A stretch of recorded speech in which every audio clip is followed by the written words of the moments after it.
তো hello everyone. এখন রাত্রির 4:02 বা 3 বাজে। তো ঘুম আসছিল না, 1:30 অবধি পড়েছিলাম। ঘুম আসছিল না বলে ভাবলাম যে এডিটিংয়ে বসি। তো এডিটিং চলছে। তো জানি না সারা রাত ঘুমাবো না। তো দেখা যাক। প্রচুর এডিট, প্রচুর কাজ করতে হয়। সবাই ভাবে যে শ্যুট, ফটোগ্রাফি খুব ইজি জিনিস।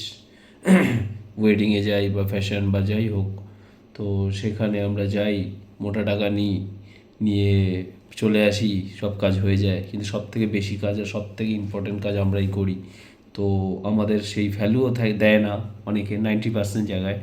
আর ভাবে যে এত এত টাকা নিয়ে যাচ্ছি, বাট খাবারের পেছনে, সব কিছুর পেছনে, মানে যে কোনো একটা, সে ওয়েডিং হোক, ফ্যাশন হোক, যেখানে হোক, সব কিছুতে মোটা মোটা বাজেট থাকে।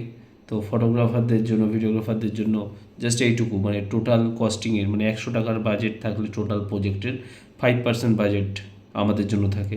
বাট আমরাই ম্যাক্সিমাম কাজটা করে থাকি। যাই হোক, এটা বলার ছিল। কাজ এখন সারা রাত করবো যতক্ষণ ঘুম আসছে না।